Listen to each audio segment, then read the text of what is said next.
수고 많으셨습니다. 우리 욥기서에 보면 욥기 12장 12절에 이런 말씀이 있습니다. 늙은 자에게는 지혜가 있다. 늙은 자에게는 지혜가 있다. 그래서 지혜는 지식을 통해서 얻을 수도 있겠지만 이 지혜라는 것은 삶의 경험을 통해서 지혜가 나온다라는 말과 같은 것이라 생각합니다. 그래서 우리가 100세 시대 이렇게 이야기를 하는데요. 실제로 100세를 넘기신 분들은 그렇게 많지 않잖아요. 그렇죠? 아직까지 그렇게 많지 않습니다. 근데 100세를 넘기신 분 중에서 우리가 잘 아는 분이 한 분 계십니다. 연세대 명예교수이신 김영석 교수님이신데요. 지금 만으로 102세 되셨는데 1년 전에 한 신문 기자와 인터뷰한 내용을 제가 봤는데 그 제목이 뭐냐면 이렇습니다. 100년을 살아보니 알겠다. 절대 행복할 수 없는 두 부류. 이런 제목입니다. 이것은 어떤 학적인 연구를 통해서 교수님의 발표를 하신 것이 아니라 교수님의 100년 동안에 살아왔던 그 삶의 경험 바탕 속에서 나온 결과를 나누고 있는 겁니다. 그래서 그분 말씀이 모든 사람들이 다 행복해지기를 원하고 또 행복하기를 원하지만 아무리 우리가 행복해지려고 해도 행복할 수 없는 부류가 딱 두 부류 있더라라는 겁니다. 본인의 경험 속에서. 첫 번째는 어떤 사람이 불행하냐? 정신적인 가치를 모르는 사람들이다. 이렇게 얘기했습니다. 정신적 가치를 모르는 사람이다. 이런 사람들은 아무리 많은 물건을 가지고 물질을 가졌다 할지라도 결국에는 불행해지더라. 살아보니 알겠더라. 이런 말이죠. 그 다음에 두 번째로 이야기하신 것이 이기주의적인 사람은 행복하지 않더라. 이렇게 얘기합니다. 이기주의적인 사람의 그 인격이라는 것이 있는데 그 인격의 그릇이 너무 작다라는 겁니다. 왜? 자기 틀 안에 갇혀져 있기 때문에. 그래서 그 자기 틀 안에다가 행복을 담다 보니까 많은 행복을 담지 못해서 결국은 불행해지더라. 이런 얘기를 하는 것을 제가 신문 기사를 통해서 봤습니다. 그래서 이 글을 읽으면서 제 주변을 이렇게 돌아보고 저 자신을 이렇게 돌아보면서 생각해 봤습니다. 그럼 나는 신앙생활은 과연 행복한가? 우리 교회는 행복 공동체일까? 하는 겁니다. 여러분 어떻습니까? 여러분들이 신앙생활을 하는데요. 아니 신앙생활 그러면 여러분들이 교회생활하고 너무 동일시하게 생각하시는 분들이 많아서 좀 바꾸면 신앙생활이 아니라 우리가 하나님의 자녀로서 성도로서 살아가는 삶이 여러분 행복하십니까? 그것을 좀 알고 싶은 겁니다. 어떤 분들은 정말 예수를 만나고 또 구원의 감격을 가지고 살아가기 때문에 교회에 올라오든지 가정에 있든지 직장에 있든지 어느 자리에 있든지 간에 육적인 만족함이 없을지라도 육체의 고통이 있다 할지라도 사도 바울처럼 늘 행복함 속에서 범사에 기뻐할 수 있는 사람들도 있겠지만 또 어떤 분들은 세상적인 가치와 성경적인 가치를 놓고 견주어 보니까 그 속에서 너무 갈등할 요소들이 너무 많은 거예요. 그래서 그 갈등 때문에 감사하지 못하신 분들도 있을 수 있고요. 그렇죠? 또 어떤 분들은 성경적인 삶에 자주 실패합니다. 성경적으로 살려고 노력해 보지만 세상 가운데 살다 보니까 넘어져요. 그러다 보니까 자꾸 교회 올라올 때마다 또 교인들을 만날 때마다 특별히 또 목사를 만날 때마다 마음의 길티 필링을 가지는 분들도 가끔 있어요. 또 어떤 분들은 그런 갈등이나 죄책감도 전혀 느끼지 못하고 그냥 교회 생활 사람들과 모여서 함께 공동체를 이루고 그 속에서 위로도 받고 그 속에서 또 재미도 좀 즐기고 또 그 속에서 소속감도 가지고 하는 것에 만족하는 그런 분들도 있을 줄로 압니다. 그런데 가끔 그런 생각을 해봐요. 그렇다면 우리가 성도로서 행복한 모습이 언제 나타날까? 언제 나타날까? 우리가 영적인 대화를 나누거나 아니면 이렇게 하나님 앞에 예배할 때에 우리의 모습이 어떨까 하는 겁니다. 여러분들 어떻습니까? 예배할 때 나의 모습과 그 다음에 다른 것을 할 때 나의 모습이 똑같은가 말이죠. 세상 일을 하고 세상 이야기를 나눌 때는 막 그렇게 행복하고 좋은데 하나님의 말씀을 나누려고 하면 갑자기 엄숙해지죠. 그래서 왜 이렇게 엄숙하냐 그러면 거룩이래요. 엄숙과 거룩이 같은 건 아닙니다. 근데 엄숙을 거룩인 줄로 아는 거죠. 그러니까 하나님의 말씀을 나누는 그 자리가 불편하기도 하고요. 하나님의 말씀을 가지고 교제하는 것이 조금 이렇게 부끄러워지기도 하고, 될 수 있으면 피하고 싶은 마음이 들기도 하는 겁니다. 그래서 이 김영석 교수님의 말을 우리의 신앙인으로 좀 바꾸어서 말을 해본다면, 우리가 행복하려면 영적인 가치를 모르거나 기복주의적인 신앙으로 사는 사람들은 늘 행복할 수 없더라. 우리의 영적인 하나님 나라에 대한 영적인 가치를 모르거나 또 그 가치를 알려고 하지 않거나, 아니면 너무나도 이기주의라서 기복주의적인 삶을 사는 신앙인들, 그런 분들은 늘 항상 언제나 행복하진 않더라. 채워지면 행복하고 없어지면 불행하고 이런 거죠. 오늘날 많은 교회 현실이 우리 교회 현실이고 또 우리 각자의 현실이로 있는데요. 그 현실은 성도의 삶에서 행복을 그렇게 누리는 사람들이 적더라라는 겁니다. 그래서 우리는 회복을 부르짖고 금년 한 해 우리가 회복의 새 역사를 위해서 지금 달려가려고 하는데요. 그럼 우리의 마음 자세가 어때야 되느냐 하는 것, 우리의 마음 자세가 어때야 되느냐. 그것에 대해서 오늘 본문을 가지고 두 가지 정도 생각해 보려고 합니다. 에스라 1장은 여호와 하나님께서 바벨론을 무너뜨리고 이제 메대와 바사를 중심으로 페르시아 제국을 건설한 고레스의 마음을 감동시키시죠. 그래서 이스라엘 백성들을 귀환하도록 허락을 합니다. 조서를 내려서요. 그래서 이제 역사적인 순간이 다가왔는데, 그들이 돌아올 때에 빈손으로 오지 않았고 성전의 기물들, 빼앗겼던 기물들과 또 예물들을 또 받아가지고 돌아오는 그 배경들을 에스라 1장에서 개괄적으로 이렇게 기록했습니다. 그 다음에 이제 2장에 넘어와서는 이제 구체적으로 그때 돌아온 사람들이 누군가 하는 거죠. 그래서 그 명부를 이렇게 기록하고 있는데요. 제가 오늘 이 본문을 이렇게 쭉 읽으면서 갑자기 가슴이 뭉클해진 것이 있었습니다. 그건 뭐냐면 오래전에 노예 모임이 있어서 그 콜로라도인가요? 콜로라도 맞나요? 그 공군사관학교인데 콜로라도 맞나요? 모르세요? 에어포스 거기에 갔는데 거기를 한번 방문을 했습니다. 갔는데 그 넓은 광장인데요. 의자들이 쭉 놔져 있고, 그 다음에 한 명이 이런 풀빛 앞에서 그냥 이름을 호명을 하고, 뒤에는 이제 뭐 한 두 사람 대기하고 있다가 또 가고, 그러면 의자에 어떤 사람이 한 사람 와서 앉아 있다가 가고 뭐 이럽니다. 근데 그 자리가 얼마나 엄숙한지 몰라요. 그래서 그게 뭐냐고 이렇게 물어봤더니 세계 이제 흩어져 있는 전쟁에 나갔다가 사망한 자들에 대한 이름을 그 생도들이 계속해서 그 이름을 계속 불러주고 있는 자리입니다. 그 자리가 너무 엄숙하더라고요. 근데 제가 오늘 이 느디님 사람들의 이름을 이렇게 굉장히 어려운 이름들인데 계속 쭉 읽다 보니까 그때 생각이 났어요. 그러면서 가슴이 뭉클해집니다. 왜냐하면 이 사람들이 뭐예요? 예루살렘 성전을 회복하고 재건하는데 자원해서 수고했던 분들의 이름이라는 거예요. 여러분들 읽기는 힘들지만 귀한 이름들이니까요. 여러분들 읽을 때 이렇게 뭐 이런 거 읽어 그러지 마시고 성경 통독하실 때 잘 넘어가시기 바랍니다. 그래서 이 귀한 자들의 이름이 나오는데, 귀한 자를 인솔했던 스룹바벨을 중심으로 12명의 지도자들, 그 다음에 각기 자손들별로 지역 출신별로 명부를 작성합니다. 그리고 이제 오늘 우리가 읽은 본문에서는 그룹들이 좀 이렇게 나눠져 있는 것을 우리가 볼 수 있는데요. 첫 번째 그룹이 이제 36절에 나오는 대로 제사장 그룹이고요. 그 다음에 이제 레위 사람 그룹인데, 그 레위 사람 그룹 안에 노래하는 자와 그 다음에 문지기들이 있고요. 그 다음에 이제 43절에 가서는 느디님 사람들의 그룹이 나오고, 그 다음에는 솔로몬의 신하의 자손 그룹들이 나오고요. 그 다음에 59절부터는 인명을 밝힐 수 없는, 그러니까 그들의 가문을 누구 자손인지를 밝히지 못하는 분들에 대한 이름들도 이렇게 쭉 게시되어 있는 것을 우리가 봅니다. 근데 이 그룹들의 기록은 단순한 인명부가 아니고요. 그 그룹들을 잘 생각해 보면 우리가 좀 생각할 요지들이 몇 가지 있다라는 겁니다. 여러분, 지금 우리는 금년 한 해 회복이라는 주제를 가지고 나갑니다. 근데 회복이 뭐죠? 회복.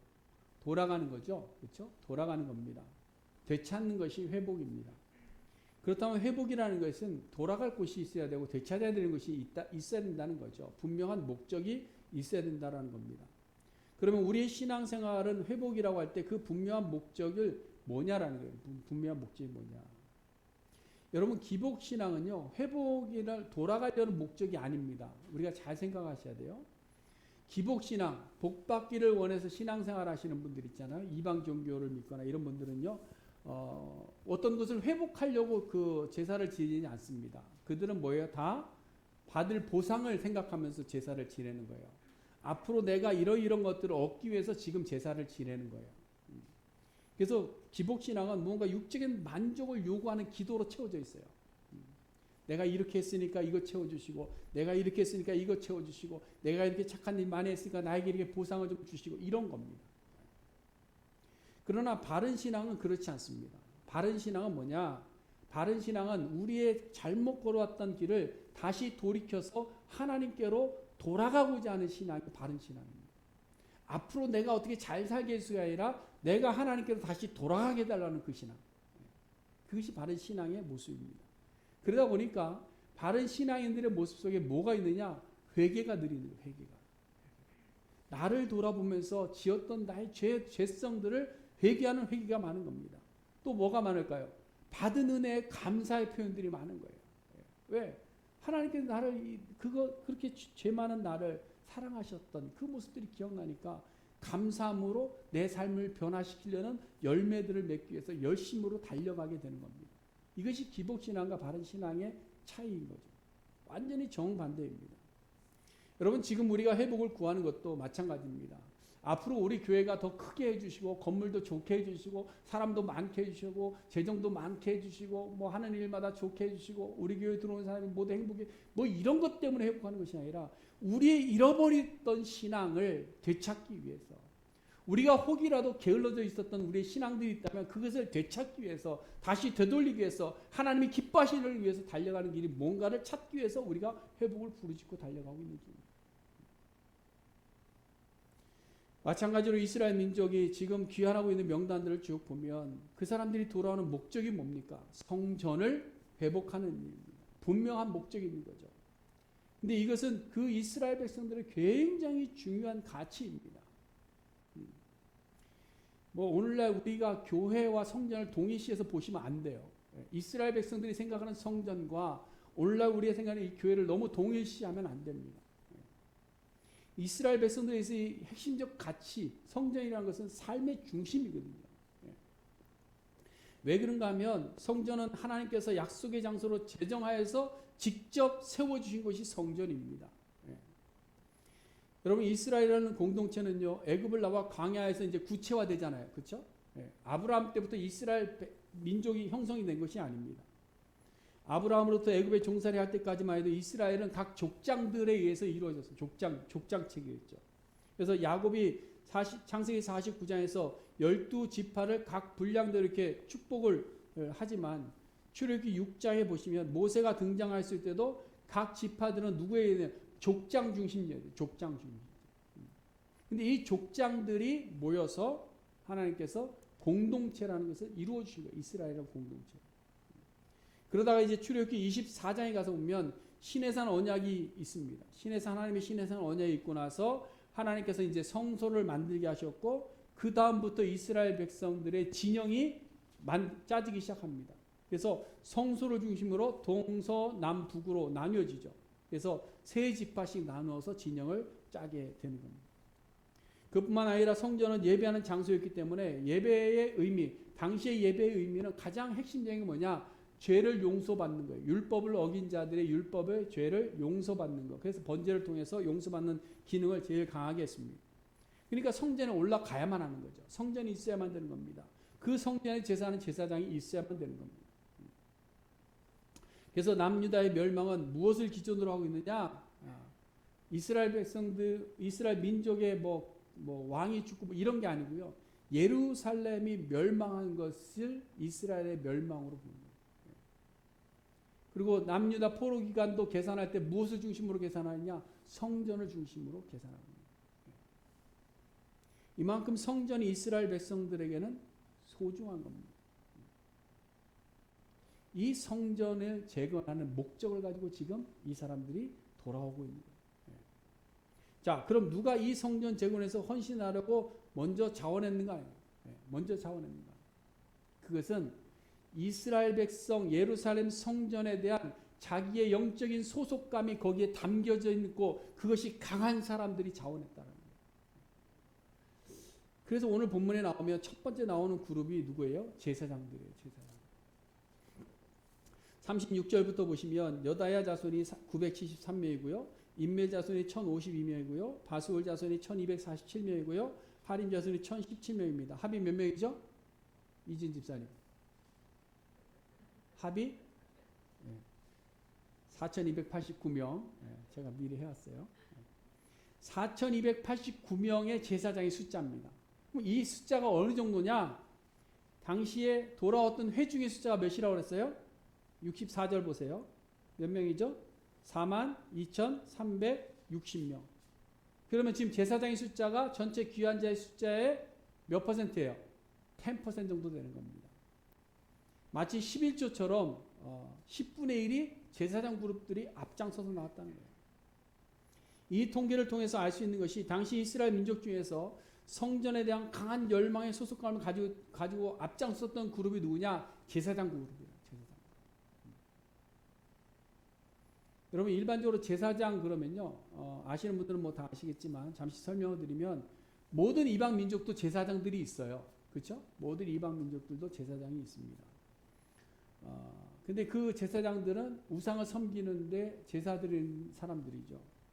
그래서 창세기에 보면 요셉의 장인이 누구예요? 온의 제사장이죠. 그렇죠? 온의 제사장. 애굽에서도 이방신을 섬기는 사람들이 많이 있었는데 그 사람들을 뭐라고 불렀냐면 제사장이라고 불렀어요. 또 누구 장인이 제사장이죠? 기억나시는 분 있나요? 모세, 그렇죠? 모세, 미디안 제사장, 그렇죠? 그럼 이스라엘 백성들의 제사장은 언제부터 시작됐느냐면요. 출애굽기 28장에 보니까 아론으로부터 시작이 됩니다. 아론. 그리고 이 제사장의 직책은 다른 사람은 안 되는 거예요. 지금 로마 교황청에서 그 교황이 이렇게 이어 내려오는 것과 좀 비슷하기도 한데요. 혈통적으로 내려오는 겁니다. 혈통적으로. 한 사람만 되는 거예요. 한 사람. 그래서 아론의 혈통에서 난 사람들만이 제사장이 되고 그 가문에서 대제사장이 나옵니다. 그래서 역대상 24장에 가보면 이 제사장들이 많았는데요. 24반열이 있습니다. 24반열. 그래서 그 시작이 아론부터 시작해서 아들들이 나답과 아비후와 엘르아살과 뭐 이다말로 이렇게 이어지는데요. 오늘 본문에도 보니까 본문에 나오는 제사장 이름이 4명 나옵니다. 그렇죠? 여다야, 인멜, 바술, 하림인데요. 이 사람의 이름들이 다 그 24반열 안에 있어요. 여다야가 둘째 반열이고요. 그 다음에 인멜이 16번째 반열이고요. 바술은 그 반열의 이름에는 안 나오는데요. 그 5번째 반열에 있는 말기야가 있는데 그 말기야의 아들이 바수울입니다. 그 다음에 하림은 이제 셋째 반열의 제사장이었습니다. 그래서 이 제사장 그룹이 참 놀라운 것은 뭐냐면 성전의 제사를 담당해 왔는데요. 예루살렘이 무너지고 포로 생활을 하면서 70년의 오랜 시간이 지나고 2세까지 넘어갔음에도 불구하고 그들의 정체성이 변하지 않았다는 거예요. 그들이 스스로 제사장임을 잊지 않았다는 겁니다. 오늘날로 이야기하면 뭐 이렇게 표현해서 죄송합니다. 꼭 그런 건 아니에요. 오해하지 마시기 바랍니다. 목회자가 목사의 아들이 이민 갔는데 목회자가 그 목회를 그만뒀다 할지라도 그 자식이 목회자의 사명감을 가지고 있었다. 이런 얘기입니다. 저도 좀 그랬으면 좋겠어요. 우리 아이들이. 근데 그 오랜 시간 동안 이 제사장 그룹들을 보면 그 이스라엘의 영적인 어떤 제사장으로서의 소속감, 이 정체성을 너무나도 강하게 붙잡고 있었다. 그렇다고 해서 뭐 다 그런 건 아니에요. 다 그런 건 아니에요. 가짜들도 있습니다. 요즘도 보면 뉴스에서 가끔 뭐 교회 목사 이렇게 나오잖아요. 그래서 뭐가 잘못됐다 이러는데 사실은 가짜 목사들 많아요. 그러니까 너무 거기 마음 쓰지 않으셔도 됩니다. 왜 그런가 보세요. 61절에 가보니까요. 제사장이라고 주장을 하는데 인정받지 못하는 사람들이 거기 나옵니다. 61절에 보시면 제사장 중에 하바야 자손과 하코스 자손과 바르실레 자손 이렇게 되어 있는데요. 하바야 자손은 근거를 찾을 수가 없는 자손이에요. 이거는 정말 근거가 없습니다. 근데 학고스는 일곱째 반열에 있어요. 정확한 이유는 있지만 근데 왜 인정을 못 받은지 모르겠어요. 근데 역사학자에 의하면 뒤에 가서 성전 재건할 때에 많은 공을 들였어요. 이 학고스라는 사람이. 그래서 복권되었을 것이다 라고 보는 분도 있습니다. 그 다음에 이 바르실레 자손은요, 아론의 계열인데요. 이 바르실레라는 사람은요, 레위 지파 사람이 아니고 므낫세 지파에 속한 길앗 사람입니다. 제사장 가문에 있는 사람이, 그러니까 이렇게 얘기하면 돼요. 제사장 가문에 있는 사람이 바르실레라는 이 길앗 사람의 딸과 결혼을 해서 자기가 바르실레 가문의 사람으로 살았던 거예요. 그러다가 이스라엘 백성들이 성전을 회복한다 할 때에 내가 제사장이야 라고 나온 사람이 이 바르실레입니다. 이렇게, 그러나 이 사람들에 대해서 오늘 성경의 본문에 보면 이들이 인정하지 않았습니다. 인정하지 않았어요. 그러니까 제사장의 후손이라고 해서 다 온전히 정체성을 가지고 그 소속감 속에서 견디며 살았던 것이 아니라 흔들렸던 사람들도 종종 있더라. 여러분, 이걸 보면서 우리가 느끼는 것이 하나 있습니다. 그건 뭐냐면 영적인 회복을 이룰 수 있으려면 영적인 소속감이 분명해야 된다는 거예요. 여러분, 우리 대한민국의 선친들이 나라를 잃어버리고 일본의 식민생활을 할 때에 나라의 회복을 위해서 앞장선 사람이 누가면 나는 대한민국 국민이다 이겁니다. 아무리 저들이 우리나라를 짓밟아도 나는 대한민국 국민이다. 라는 정체성과 소속감이 분명했던 사람들이 내 나라를 다시 찾아야 되겠다는 열정을 가지고 그렇게 만주로 막 다니면서 나라 회복을 위해서 독립을 위해서 싸웠던 겁니다. 그렇다면 우리가 하나님 나라를 회복하고자 할 때에 우리의 마음에 깊이 잡아야 되는 것, 우리가 열심히 회복을 위해서 달려갈 수 있는 것은 뭐냐? 우리가 하나님의 자녀된 영적인 소속감이 분명해야 된다는 거예요. 내가 누구의 자녀인지, 내가 누구의 백성인지, 나는 어느 나라 백성인지를 분명히 알고 그 소속되어 있는 것을 분명히 알 때에 회복을 위해서 헌신할 수 있는 마음이 생겨날 수 있다는 거예요. 여러분, 우리의 소속은 어디일까요? 하나님이 이스라엘 백성들 향해서 말씀하십니다. 너희는 내게 대하여 제사장 나라라고 말씀하셨습니다. 베드로 사도는 베드로전서 2장에서 이스라엘 백성뿐만이 아니라 모든 사람들 향해서 너희는 택한 족속이요 왕같은 제사장이요 거룩한 나라요 그의 소유된 백성이라 이렇게 말씀하고 있습니다. 또 예수 그리스도를 믿음으로 말미암아 우리가 하나님의 혈통으로 난 자들이 아니라 할지라도 믿음으로 하나님의 자녀가 되었다고 사도 바울은 이야기하고 있습니다. 여러분도 그렇게 생각하십니까? 그렇다면 우리의 소속감을 분명히 해야 됩니다. 나는 세상에 소속된 자가 아닙니다. 그래서 우리는 다시 회복해야 될 이유가 있는 것이고 무너져가는 교회를 세워야 될 이유가 있는 것이고요. 무너져가는 우리의 영적인 삶들을 다시 회복해야 될 이유가 있는 거예요. 그럼에도 불구하고 여전히 영적인 가치를 따라 하나님의 자녀로 회복될 수 있는 길이 열려 있음에도 불구하고 오늘날 우리의 현재 모든 교회들이 현재 중에 우리 육체인 소속을 떠나지 못하는 교인들이 얼마나 많은지 모릅니다. 내가 어디 소속인지 분명히 알지 못하고 세상이 흥하면 세상을 쫓아가고 교회가 흥하면 교회를 쫓아가는 그런 표리부동한 사람들이 얼마나 많은지 모릅니다.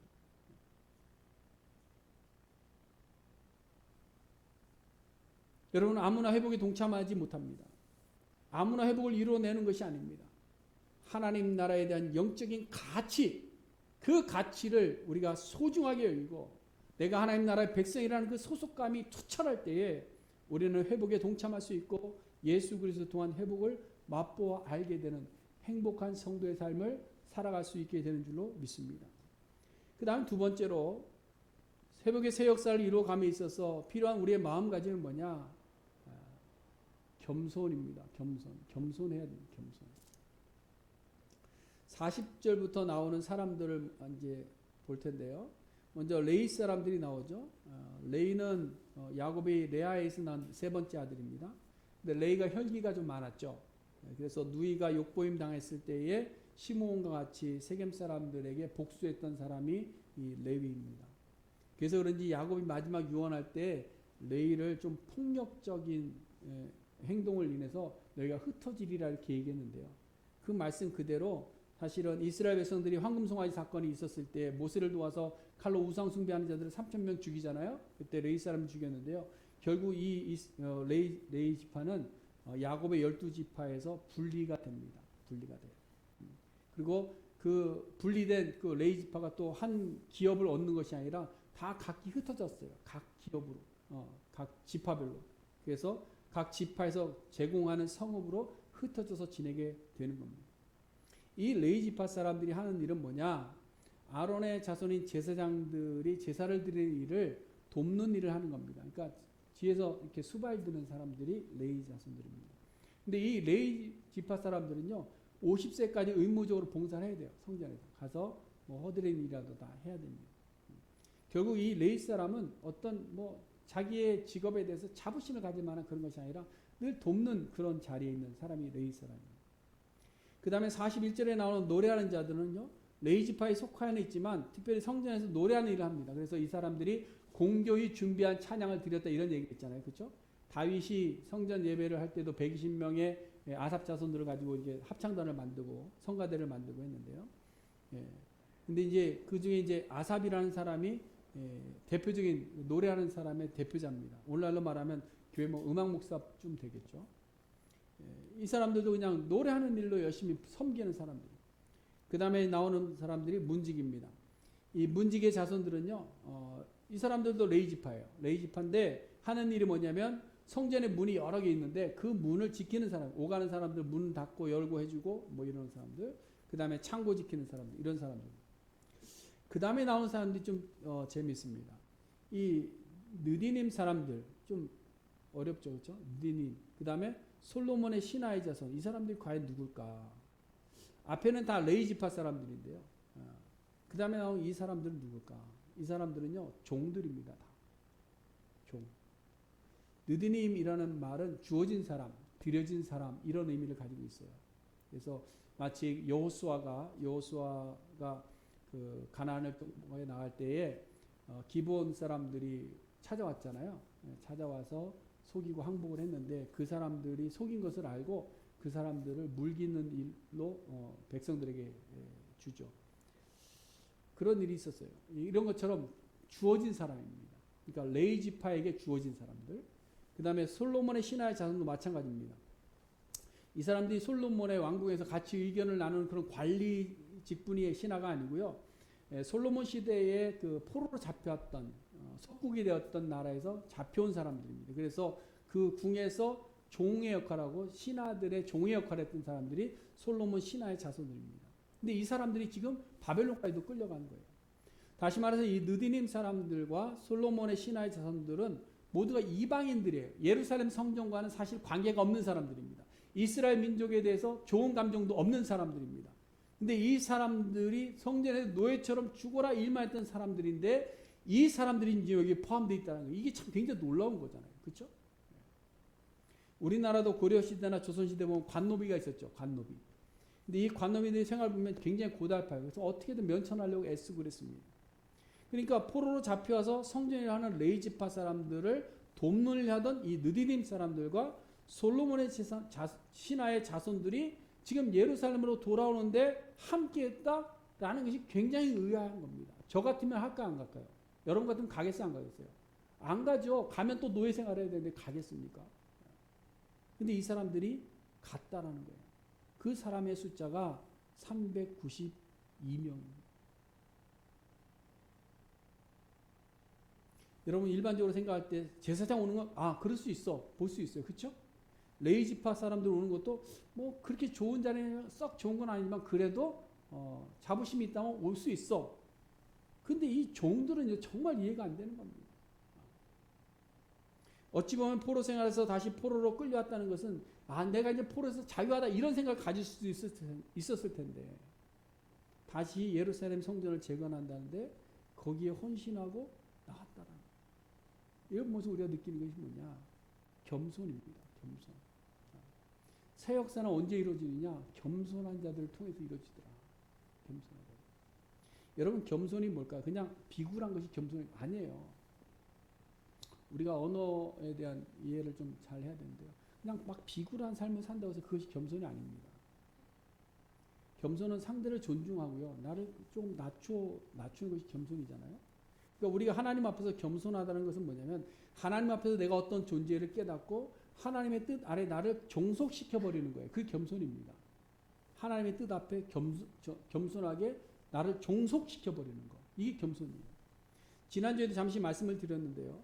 우리는 이해할 수 없는 하나님의 말씀들이 많습니다. 그렇죠? 예. 하나님께서 오늘도 올라오는데 저희 부인이 그래요. 하나님 왜 그러셔요? 이럽니다. 예. 왜 토요일만 되면 이렇게 눈 오게 하시고 막 이래요. 막 이러는 거죠. 예. 힘들게. 근데 우리가 이해할 수 없고 용납할 수 없는 일이라고 할지라도 하나님이 틀리신 분은 아니잖아요. 그렇죠? 우리 하나님이 틀렸다고 할 수 있나요? 우리 머리로 이해되지 않는다고 해서 하나님이 잘못된 것이라고 이야기할 수 있을까요? 그럴 수는 없다라는 겁니다. 우리는 하나님의 생각이 우리의 생각이 다름을 인정할 수밖에 없습니다. 왜? 그 하나님의 깊이와 높이와 넓이를 우리는 측량할 수가 있다 없다? 없기 때문에. 그러므로 우리의 삶의 형편이 아무리 힘들어도 불러주신 것만으로도 감사하다는 이 느린 사람, 이 종들의 모습을 보면서 그런 걸 느끼는 거예요. 그냥 하나님의 성전, 하나님의 모습, 역사하시는 모습을 보니까 하나님은 살아계시다. 나를 그 하나님 앞에 종독시켜버리는 거예요. 내가 가서 다시 불을 지피는 일을 한다 할지라도, 내가 허드렛 일을 한다 할지라도, 물 깃는 일을 한다 할지라도, 내가 똥 치우는 일을 한다 할지라도 내가 다시 돌아가겠다. 그 성전을 회복해야 된다. 그리고 쫓아간 사람들이 이 느디림 사람들과 솔로몬의 신하의 자손들입니다. 여러분, 우리는 사실 아브라함 혈통에서 난 혈통적 제사장이 아닙니다. 그렇죠? 우리는 혈통적 레위지파도 아닙니다. 그럼 우리는 어디에 속할까요? 어찌 보면 느디님 사람과 솔로몬의 신하의 자손과 동일한 것이 우리들의 처지예요. 그럼에도 불구하고 우리는 하나님 앞에 종속시키려고 하지 않아요. 그게 교만인 겁니다. 교만. 그러므로 여러분, 우리도 예수 그리스도로 말미암아 느디딤 사람으로 솔로몬의 신하의 자손으로 예루살렘 성전 안에 거하는 자가 되었음을 믿으시길 바랍니다. 그 은혜가 있기에 오늘 우리가 어떻게 했어요? 이 자리에서 함께 예배자로 설 수 있는 줄로 믿습니다. 그러므로 우리는 이 겸손한 마음으로 여호와께로 돌아가서 하나님 나라의 회복을 이루어낼 수 있는 우리 교회, 또 오늘 함께 예배하는 우리 온누리 장로교회 될 수 있기를 간절히 바랍니다. 사랑하는 성도 여러분, 다시 묻습니다. 여러분 행복하십니까? 삶이 행복한 거 말고요. 성도로서의 삶이 정말로 기쁘고 행복하십니까? 지금 교회들이 포로 생활을 하고 있는 것 같은 그런 시대를 지금 우리는 살아가고 있습니다. 그러나 하나님께서는 분명히 정하신 때에 회복을 이루어 주실 것입니다. 그 길에 우리가 자원하는 느디님 사람들이 될 수 있기를 간절히 바랍니다. 그래서 우리가 두 가지입니다. 회복을 위해서 우리가 해야 될 것은 하나님의 백성이라는 영적인 소속감, 하나님 나라에 대한 영적인 가치를 소중히 여길 수 있는, 그래서 말씀을 읽고 말씀을 배우고 하나님을 예배하는 이 자리가 너무나도 소중한 겁니다. 이것을 소중히 여기고 그것을 알고자 하는 마음을 갖는 것, 그것이 중요하고, 그 다음에 두 번째는 하나님의 말씀을 대하고 하나님 앞에 나올 때에 늘 겸손한 것, 겸손해야 됩니다. 그래서 우리가 회복되는 것은 앞으로 내 삶에 대한 무슨 보상을 위한 회복을 구하는 것이 아닙니다. 하나님 나에게 복 주세요. 하나님 나에게 뭐 넉넉함 주세요. 뭐 이것도 우리의 구할 바지만 정말로 우리가 구해야 될 것은 영적인 회복입니다. 하나님 나라의 회복입니다. 우리 교회가 하나님 나라. 그래서 교회와 와도 우리가 행복하고, 가정에 있어도 행복하고, 또 우리가 직장에 있어도 행복하고, 늘 말씀 가운데서 기뻐하고, 어려움 당하지만 예수 그리스도 안에서 이겨낼 수 있는 힘이 우리 안에 넘쳐날 수 있게 되기를 주님의 이름으로 간절히 축원해 드립니다. 기도하겠습니다.